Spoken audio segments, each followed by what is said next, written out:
you are a Laker fan, but have also an affinity for a team that is actually playing still. Yes. In the NBA. Yes.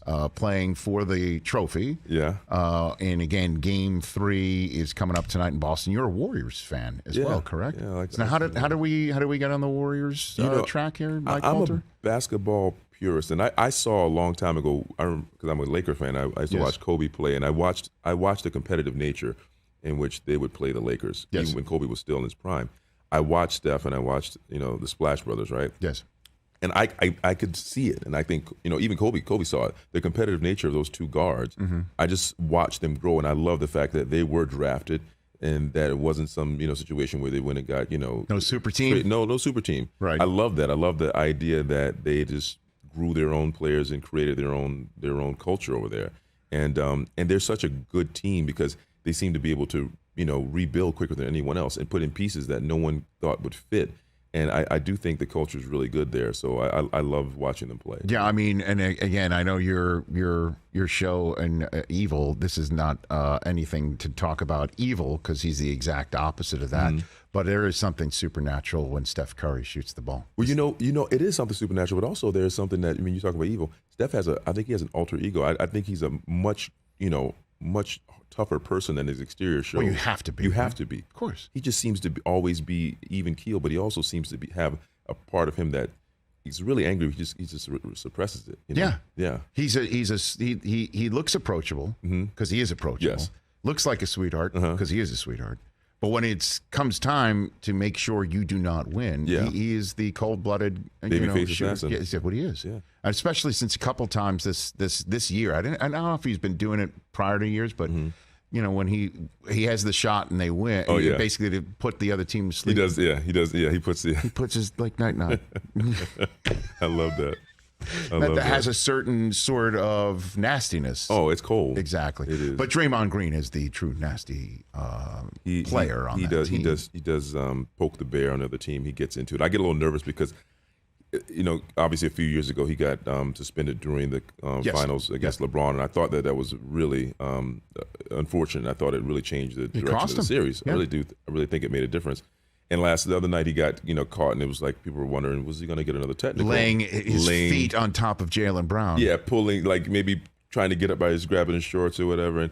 And I like he's chippy, but sometimes I wonder if it's going to cost them because it's a very delicate thing that you're dealing with because the refs have personalities too, and some of them may or may not like him.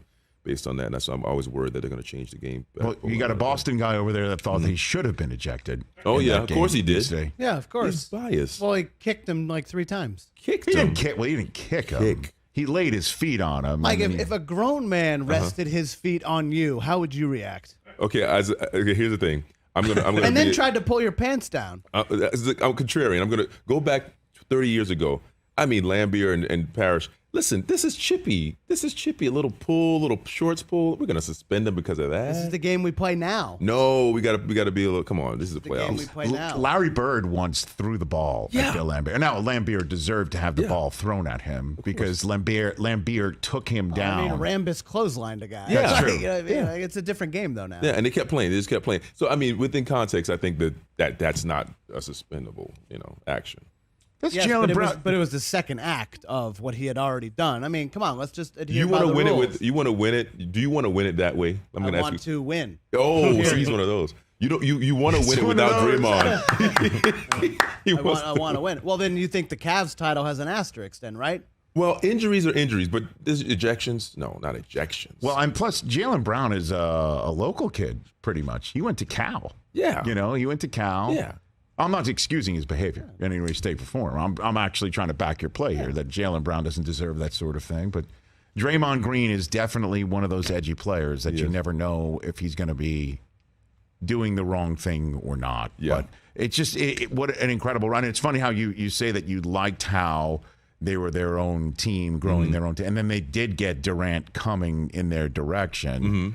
And so that's why I think this one is just it's special. Well, it has the setup, Mike Colter, of them to go back to the pre-Durant days and say the guys who did it before Durant are still so good despite advancing ages and despite injuries like Klay Thompson making him not the 100% splash brother that he was before. Yeah. That they could still win it now like that.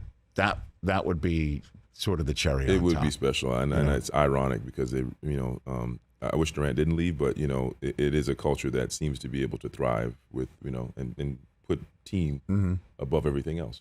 Hey, you watched all the way to the end. Thanks for that. Watch more right here.